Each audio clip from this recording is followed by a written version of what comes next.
Hello, welcome back. Another week, another chapter of Red, White, and Royal Blue.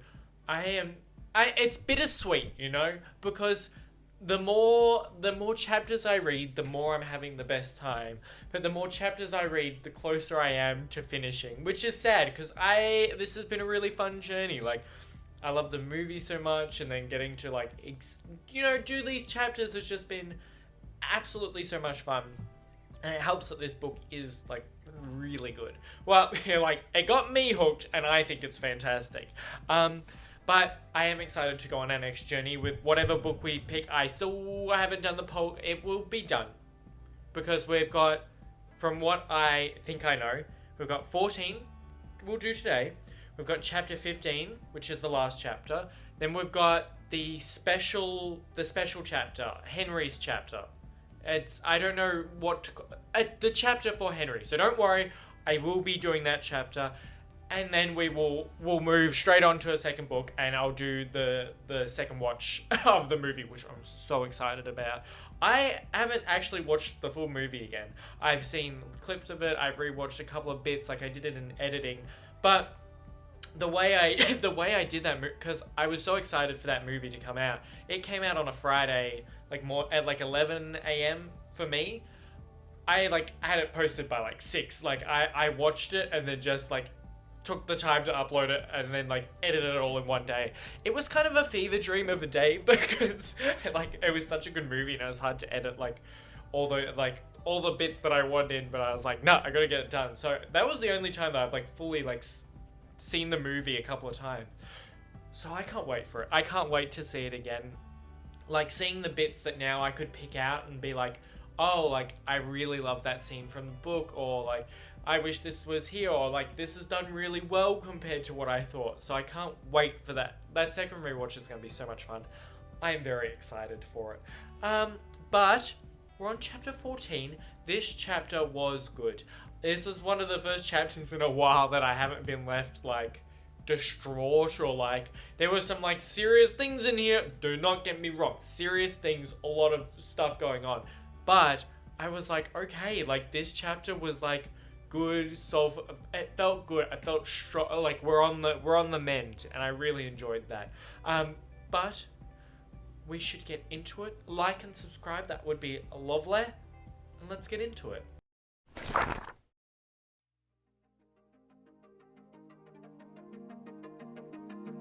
So we start this chapter back in the States. Alex is back. He's seen we're talking about some past. We're talking about some present, where we are, because obviously we left off, telling June we've got things we want to do.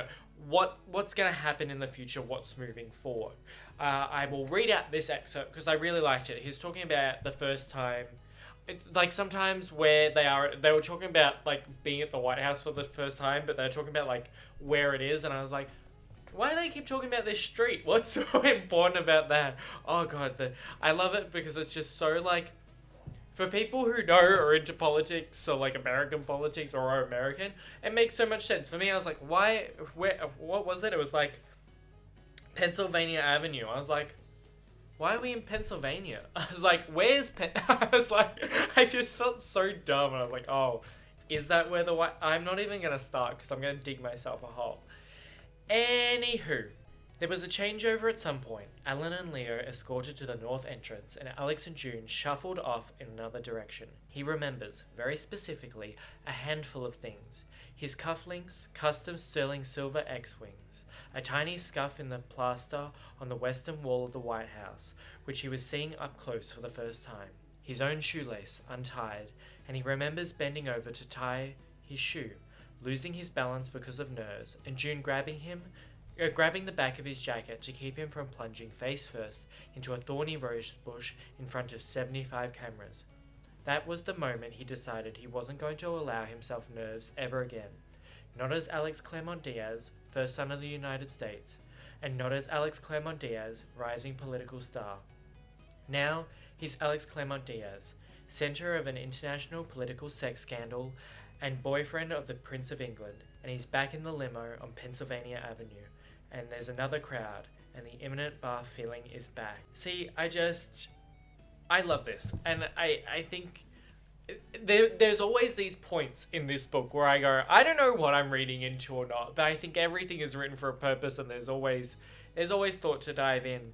Like, you know, back when he first started and his mum first got elected, he's like, I can't get nervous. Like, I won't allow that. You know, I am strong. I'm confident in my emotions. You know, I do this for my mum. Yeah, you know, that sort of vibe. And now he's like back, boyfriend, the Prince of England. It was all cute. But he's like, oh, like, I've got that bath feeling. I feel sick again. I feel like this is, but he doesn't say he's suppressing it. He's letting it, he said, I will not let myself get nervous again. And he's letting himself. I feel like it's like over a new leaf in a way. Like, he's allowed to get nervous. Like, obviously nerves are a good thing. They're there for a reason, even though they suck. But, you know, he's in this new chapter. Nerves can be felt. They help. They mean he's in this new instance. He doesn't have to, like, steal himself off.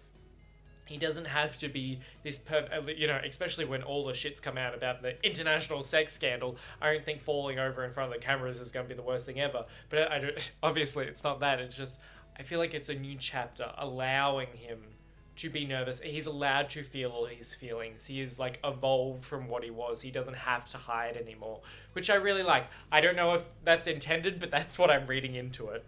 So basically, we go on from there. Alex is catching up with June. He's telling her what's going on. She cried a bunch of times, which was really sweet. She was, like, texting Henry, been, like, heart emojis, and that was really cute.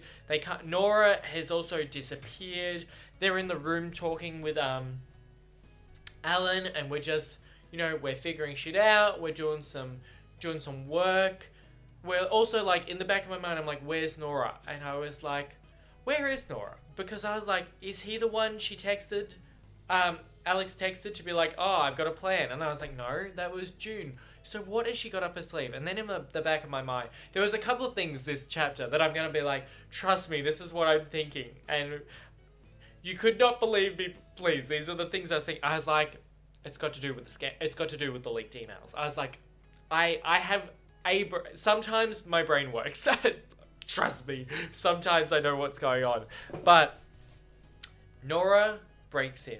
She breaks down that door. She's like, I've got new... Well, she doesn't really say that. She just, like, slams this big, like, binder on the table, and she's like, ma'am, read this. And I love her confidence. I would...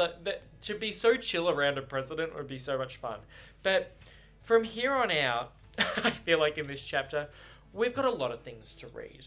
But we should get into it because I'm so excited. Because, like, this was some good stuff. Ellen covers her mouth with one hand. How the hell did you get at this? Wait, let me rephrase. How the hell did you get this? Oh, how the hell did you get this? Okay, so Nora withdraws herself from the desk and steps backwards. Alex has no idea what the fuck is happening, but it's something big. Nora is pacing now, both hands clutched to her forehead. The day of the leaks, I got an anonymous email. Obviously, sock puppet account, but untraceable. I tried. They sent me a link to a massive fucking file dump and told me they were a hacker and obtained the contents of the Richards campaign's private email server in their entirety. Holy shit. This is when it's getting good. This has turned from love story to, like, investigative, political scare. Oh, we love it. Alex stares at her. What? Nora looks back at him. I know. Zara, who has been standing behind Alan's desk with her arms folded, cuts to ask, and you didn't report this to any of the proper channels because I wasn't sure it was anything at first. And when it was, I didn't trust anyone else to handle it.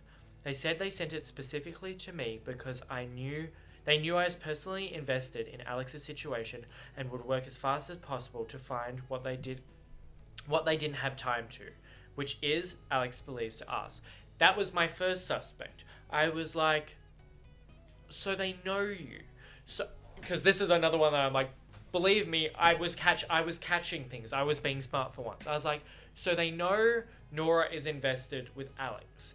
They know she works. They have to be close to know she would work hard. Because, through this whole, book, we've seen, you know, her work drive, how smart she is, like how quick she can get stuff done, how she'll bury herself in her work, how like good at that she is. So it has to be someone that we know. And obviously my mind went to Luna.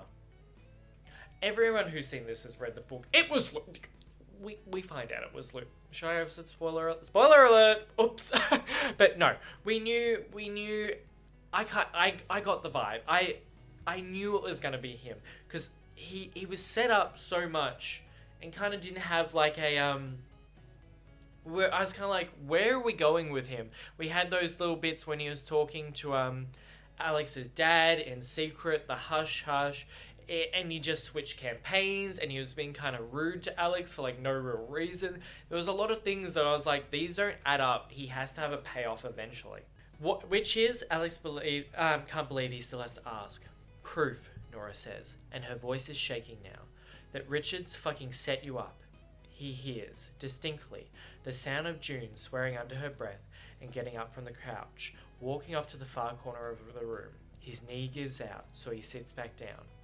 We suspected that maybe RNC had somehow been involved with some of what happened, his mother said. She's coming around to the desk now, kneeling on the floor in front of him, in her starched grey dress, the folder held against her chest. I had people looking into it. I never imagined the whole thing, straight from Richard's campaign. That meddling asshole. That fucking... Like... I understand... We can understand it, but we're also like, that guy sucks. Like, yeah... It brings me back to the last conversation we had with Alex and Luna, where it's like, why can't the campaign be about the people and like what you want to do and all the good stuff? Like Alex was talking about, why does it have to be all this underhand and secrets and keeping things and like throwing people under the bus? Why is it got to be like that? And I completely agree. Obviously, that's just not how politics works, but as a person, it makes no sense. I'm like, it's a stressful time. I mean, there were just hundreds of thousands of emails, Nora is saying as Alex climbs down to the rug and starts staring at the pages, and I swear a third of them were from dummy accounts, but I wrote a code and narrowed it down to about 3,000. I went through the rest manually, and this is everything about Alex and Henry.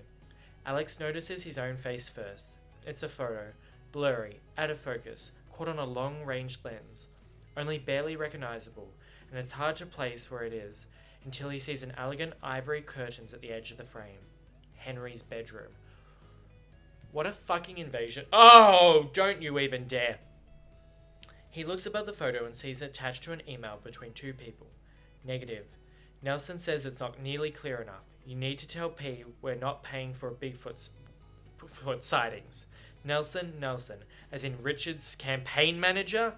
Richard's outed you, Alex, Nora said. As soon as you left the campaign, it started. He hired a firm that hired the hackers who got the surveillance tape from the beacon. His mother is next to him with a highlighter cap already between the teeth, slashing bright yellow lines across the page.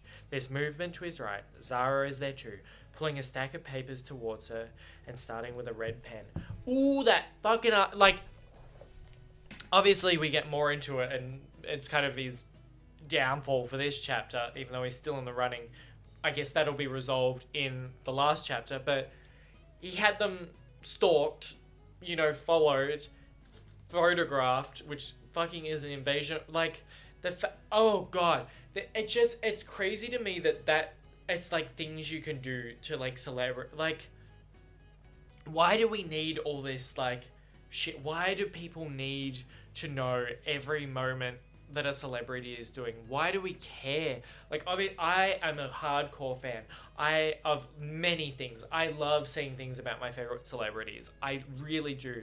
I love seeing them in interviews. I love seeing them do press tours. I love seeing when they post on, like, their social medias, behind the scenes, like, their personal stuff. I love it. But have I ever cared about some, like, picture of them in the tabloids? Obviously, I'll read if I see a website or a catchy ad been like, you'll never believe what someone did. Obviously, I'm gonna read about it, but I wouldn't if it wasn't there, because I know, because I'm the problem too, because when it's a catchy thing, I'll read it. I acknowledge that. But, like, if they never happened, I wouldn't need to know. Like, I don't, it's hard, I just don't, the crazy, like, violation of privacy, I feel like. Even when you see, like, people on, like, red carpet, not even that, but, like, they're going to, like, events and stuff, and there's the paparazzi. It is a crazy world that makes no sense to me. I'm just like, do we really need, like, do the general public need to know when a Kardashian went to the bathroom? Like, what? Well, they've got a show, so they're kind of excluded from this, but I'm just like, it doesn't make sense to me. It doesn't. I'm like, I don't care. Just leave them alone. Obviously, doesn't exist, but it does in the real world. These are things that happen. I'm like, we don't need to take pictures of people in their bedroom. That's crazy. Oh, crazy stuff. What do we do with this now? June asks. What if we just leak it? Alex offers. WikiLeaks? I'm not giving them shit. Alan cuts him off immediately, not even looking up. Especially not after what they did to you. This is real shit. I'm taking this motherfucker down. It has to stick. She finally puts her highlighter down. We're leaking this to the press. No major publication is going to run this without verification from someone on Richard's campaign that these emails are real, June points out, and that kind of thing takes months. Nora, Ellen says, fixing her with a steely gaze, is there anything you can do to trace this person who sent this to you? I tried, Nora says. They did everything to obscure their identity. She reaches down onto her shirt and produces her phone. I can show you the emails they sent. She swipes through a few screens and places her phone face up on the table. The email is exactly as she described, with a signature at the bottom that's apparently a random combination of numbers and letters. 2021 SCB BAC CHZ GRONA1. 21 SCB. Alex's eyes stop at the last line. He picks up the phone, stares at it. God damn it. He keeps staring at the stupid letters. 21 SCB. 2021 South Carolina. What? Why can't I say that word? Colorado. Oh my god. Don't we just love being here together? You get to see all of this. South Colorado Boulevard. The closest Five Guys to the office where he worked that summer in Denver. He still remembers the order he was sent out to pick up at least once a week. Bacon cheeseburger, grilled onions, A1 sauce. Alex memorized the goddamn Five Guys order. He feels himself start to last. It's a code for Alex and Alex only. You're the only one I trust. This isn't a hacker, Alex said. Raphael Luna sent this to you. That's your verification. He looks at his mother. If you can protect him, he'll confirm it for you. Ooh, I just got chills reading that. It is like a we're not in a love story anymore. We're in this cool, like, political, like, takedown operation, and I love it. Oh, I love it when it's fun. It's fun. So we jump into I like the way they do this in this book. They make it so that, like, we have the emails, we have different, like, newspapers. This is like the written out contents of, like, a podcast. I like that they switch it up every now and then and put, like, different formats in the book. I really enjoy that. But this guy is what is he? He's a podcaster that makes Congress stuff for dummies, I think, from what I assume. But I like the way they put this in to show us, like, the news, to, like, people figuring it out and hearing about it, and reactions from people outside, like, our main cast. It's good to see, like, someone from the semi-public talk about it. So this is from the podcast. Let's just take a moment to review the story from Washington Post. The Washington Post broke this morning. We've got emails anonymously leaked, confirmed to be an anonymous source on the Richards campaign, that clearly show Jeffrey Richards, or at least the high-ranking staffers at his campaign, orchestrated this fucking diabolical plan to have Alex Claremont Diaz stalked, surveilled, hacked and outed by the Daily Mail as part of an effort to take down Alan Claremont in the General. And then about 40 minutes before we started recording, Senator Raphael Luna tweeted that he was parting ways with the Richards campaign. Good job, Luna! I don't think there is any need to discuss a leak from that campaign other than Luna. It's obviously him. From where I sit, it looks like the case of the man who maybe he didn't really want to be there in the first place. Maybe he was already having second thoughts. Maybe he infiltrated the campaign to do something exactly like this. Yeah, he did, and we'll see more. But he leaves these 3 points. First, the first son of the United States didn't actually do anything wrong. Second, Jeffrey Richards committed a hostile act of conspiracy against a sitting president, and I'm eagerly waiting the federal investigation that is coming to him once he loses the election. He is losing. Third, Raphael Luna is perhaps the unlikeliest hero of the 2020 presidential race. He is. And Luna, I would like to submit this formal apology. I have been a bit harsh to you in the past, I think. Do I remember what I've said to you? But you have thrown off some strange vibes, and you've been mean to my boy Alex, and I wasn't standing for that. And I know it was all out of this, you were doing secretive, what is it called? You were working two sides. I can't think of the word. I think they say it later, but I get it. And I'm sorry. I am really sorry, because you've been doing a good job. You've been doing all this work. I feel so bad, because I'm like, he is the little hero, and we get so much more on him, which is absolutely fantastic. But before we get to that more good stuff on Luna, yes, I've changed it. It's not a different day, don't worry. It just gets hot in front of this light. Before we get the more stuff on Luna, we get we go into a speech, but Alex has a speech that he's going to have to address the public. And this speech, I will read it all out because it was fantastic, and I want to read it again just for my enjoyment as well, because it was great. But that was the thing he got June to do for him, which was write him this speech that he was going to address the public. But Henry flies over because he's here to support his man, and I think it's the cutest little thing ever. They've flown Henry from London for the telecast. He'll be positioned right at Alex's shoulder, ready and sure, the emblematic politician's spouse. Alex's brain can't stop sprinting laps around it. He keeps picturing it. An hour from now, millions and millions of TVs across America simulcasting his face, his voice, June's words, Henry at his side. Everyone will know. Everyone already knows now, but they don't know. Not the right way.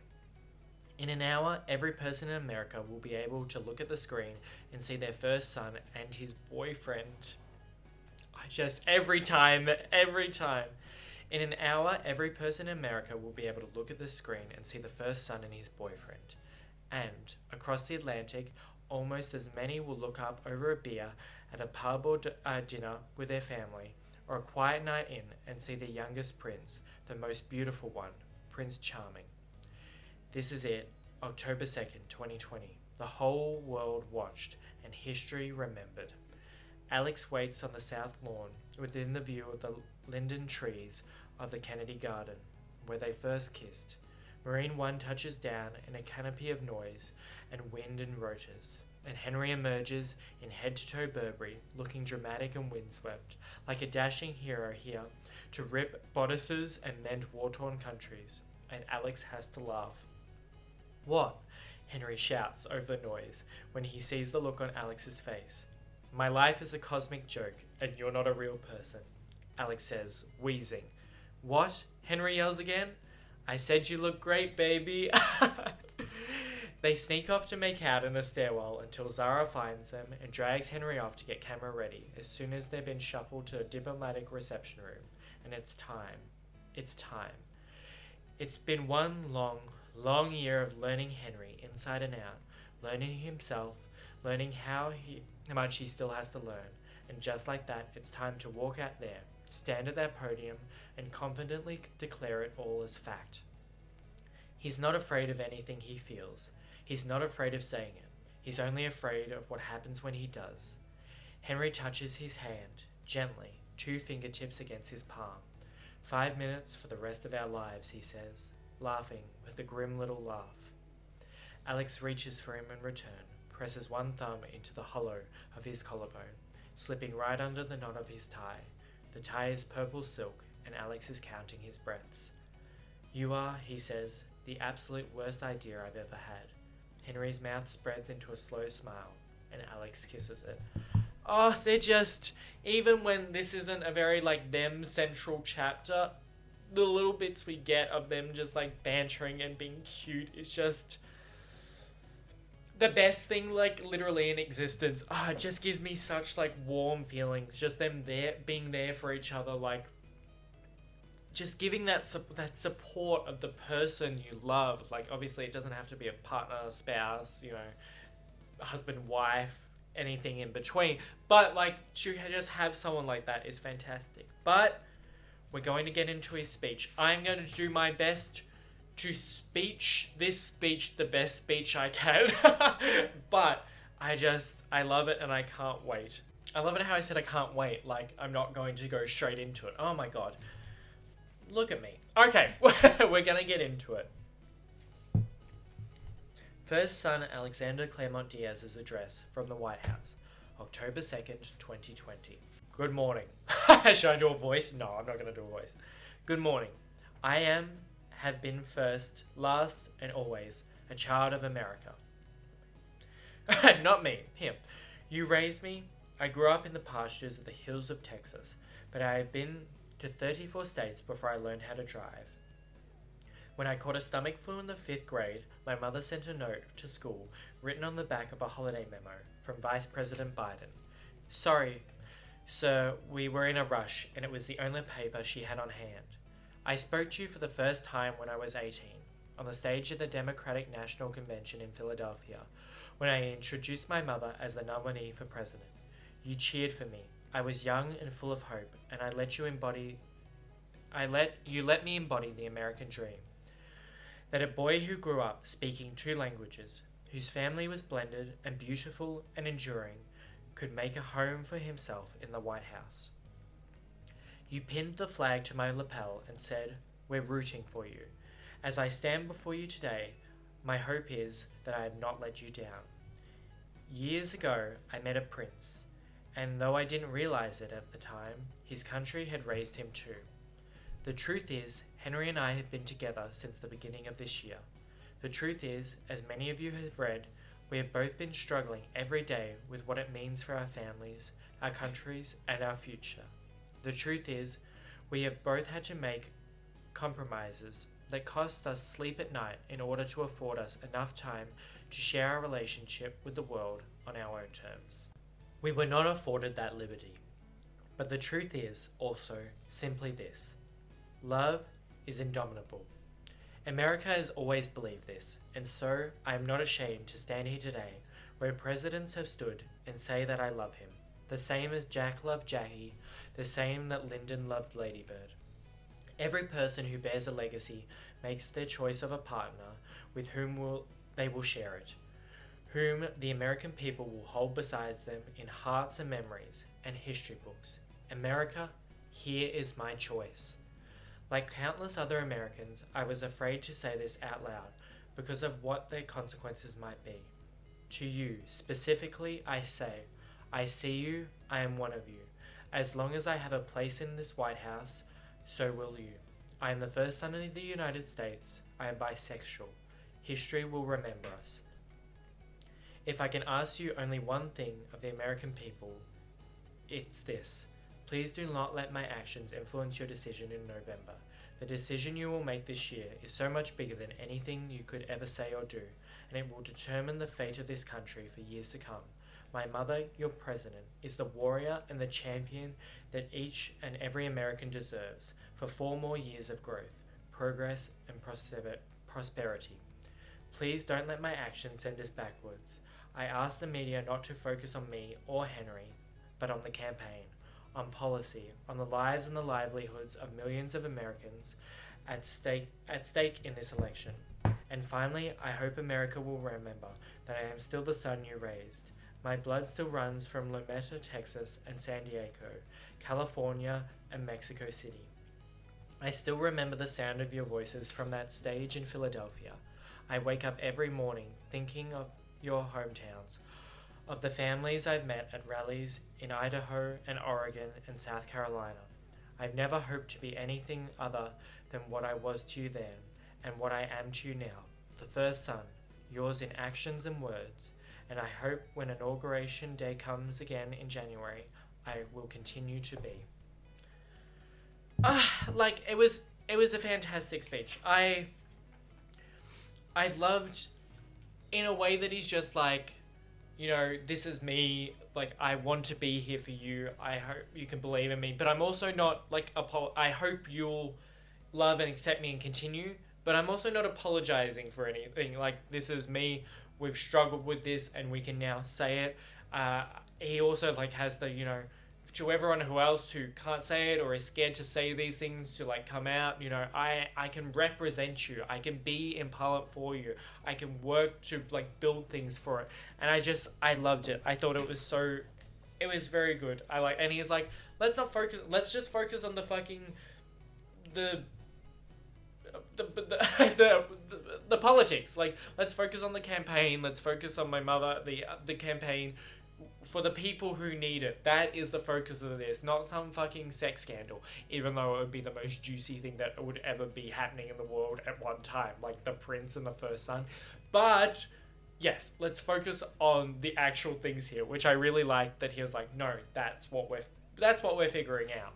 The first 24 hours after the speech are a blur, but a few snapshots will stay with him for the rest of his life. A picture, the morning after, a new crowd gathered on the mall, the biggest yet. He stays in the residence for safety, but he and Henry and June and Nora and all three of his parents sit in the living room on the second floor and watch the live stream on CNN. In the middle of the broadcast, Amy at the front of the cheering crowd, wearing June's yellow "History, huh?" t-shirt and a trans flag pin. Next to her, Cash, with Amy's wife on his shoulders, in what Alex can now tell is a jean jacket Amy was embroidering on the plane in the colours of the pansexual flag. He whoops so hard he spills coffee on George Bush's favourite mug. I really like that. Like, obviously Cash and Amy have been, you know, they're secondary characters, and that's not a bad thing. I was like, am I offending them by saying that? But, like, they've just been here this whole time, and they've, like, you know, they've been a part of our crew. They've kept our secrets, they've loved us, they've protected us, and I like them seeing and, like, fighting and, like, enjoying and praising all this and being in the crowd and, like, loving them. It's just the cutest thing ever. They're, like, a part of this family just as much as anyone else is. I just think it's the most adorable thing ever. But we have to get into Luna, and there's a lot of different things to be said, to focus on. Where to start is the question that I have for myself. Alex hasn't gotten a chance to thank him yet, and he doesn't know where to start. He doesn't even feel like it's the first order of business. He watches Luna rip open the packet and dump the candy onto his papers. There's a question hanging in the air, and they both see it. Alex doesn't want to ask, but they just got Luna back. He's afraid of losing him again to the answer, but he has to know. Do you know? He finally says. Did you know? He finally says. Before it happened, did you know what he was going to do? Luna takes off his glasses and sets them down grimly on his blotter. Alex, I know I completely destroyed your faith in me. I don't blame you for asking me, he says. He leans forward on his elbows. His eye contact is hard and deliberate, but I need you to know I would never, ever intentionally let something like that happen to you. Ever. I had no idea until it came out. Same as you. Which is, like, the best thing to know. Like, obviously, going into this, knowing and seeing, we know Luna's a great guy. With, you know, he's leaked the stuff. He's fought for us. And obviously, even he doesn't know. So it was fantastic. But I kind of, did it have to go that way? This is the way that the events had to roll out, I think, for the win, to take down, what was his name? Jeffrey or whatever, you know, old mate that we don't like, other campaign dude. It was kind of the way things had to go. So I wouldn't blame him, but it's good to know that he didn't have anything to do with it. He wasn't just taking down Alex to like further his agenda, and he was like, I wouldn't do anything like that to you. It's really sweet. It shows how much he still cares about them. We've got a couple of pages here. Some serious stuff. Some serious Luna lore. I love his name as Luna. It's such a good...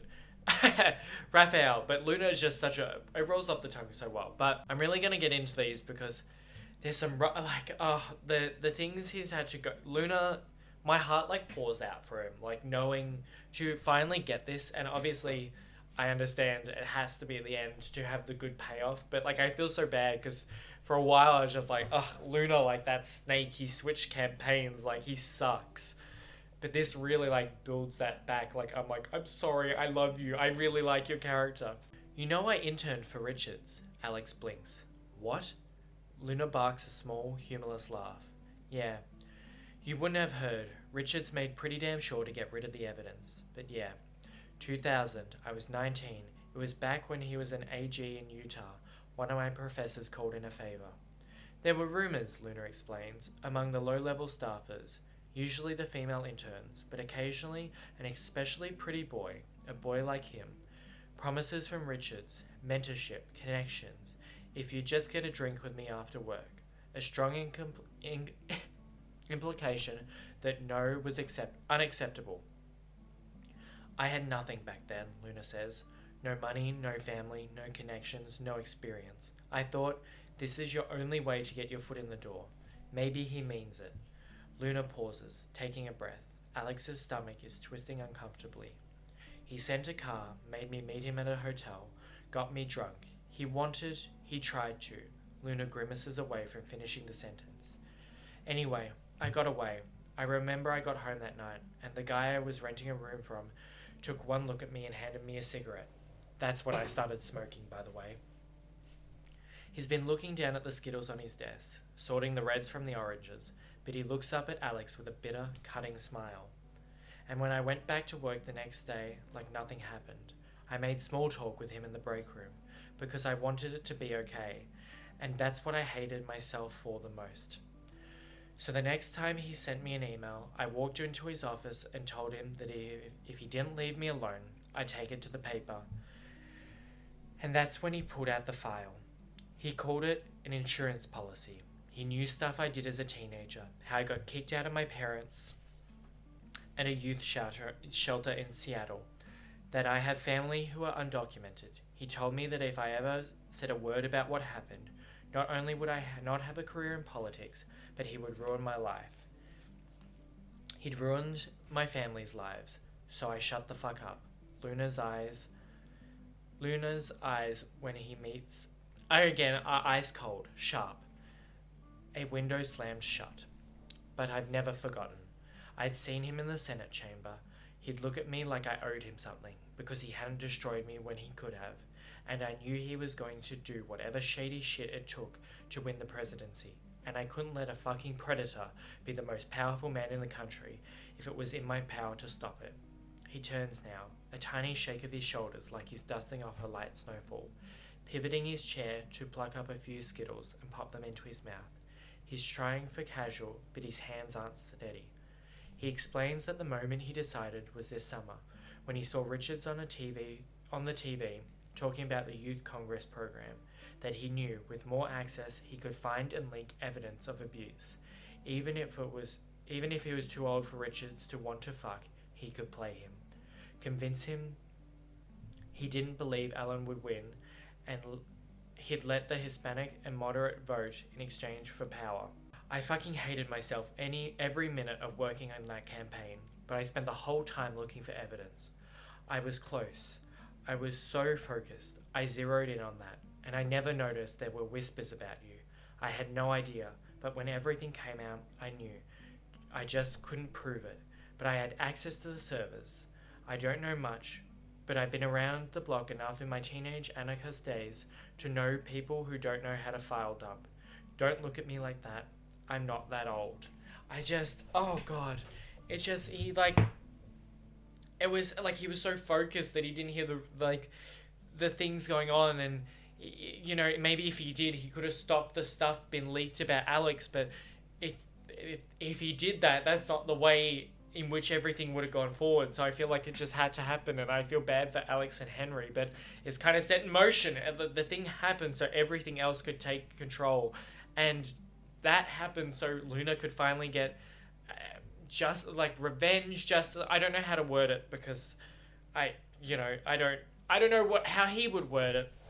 I feel so bad for like Luna. That's like a horrible thing to have to go through, and just to think that's like, and maybe that is the only way to get your foot in the door, or like the only way he thought he could. But it's just horrible to think that he's just like, that's what I have to do, and I'll just put up with it. And I'm happy he did get out of it by some chance. But God, Luna's just had to go through so much, and I feel so bad for him. And this chapter really does help like tie up that connect, like all the stuff that they've like foreshadowed with him. Did my dad know about me going triple agent? No, nobody does. Half my staff quit because they didn't know. My sister hasn't spoken to me in months. No, about Richards and you.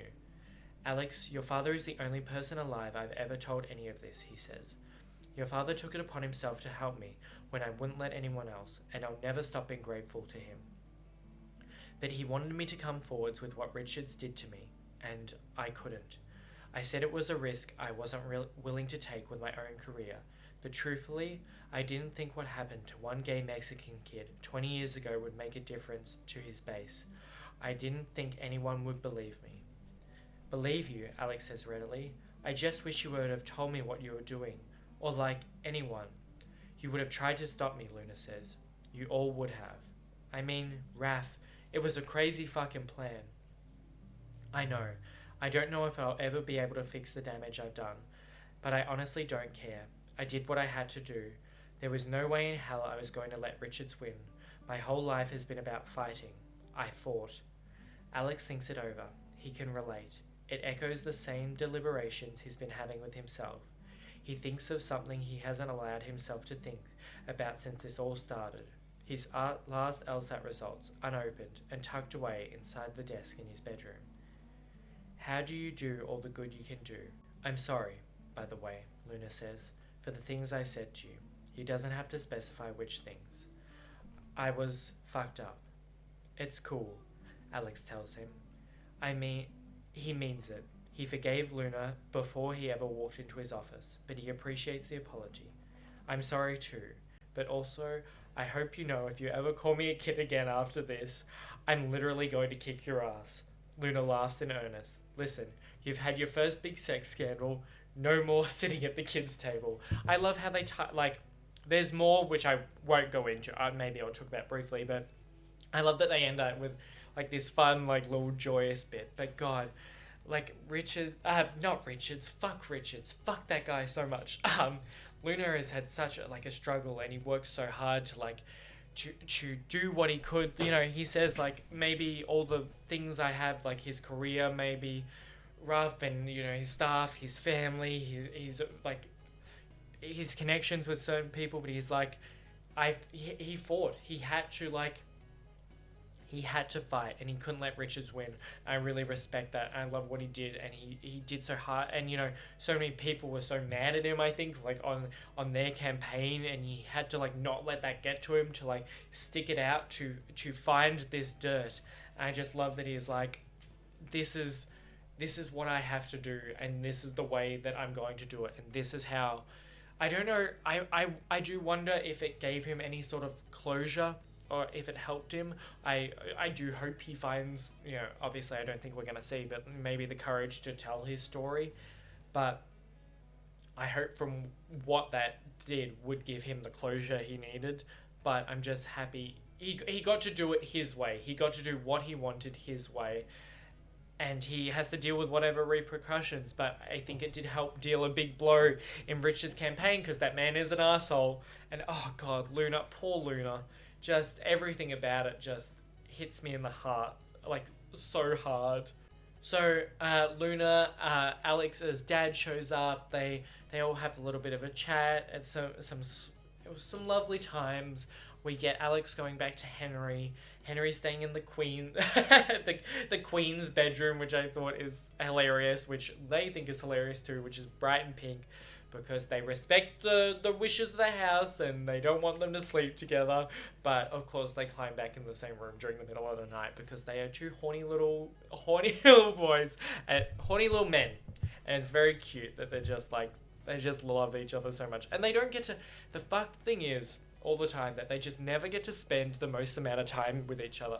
It's not even like a once a week thing. It's like, oh, you have to travel like, I don't know how many hours it is from the US to the UK, but like, 10 to 16, maybe, I don't know.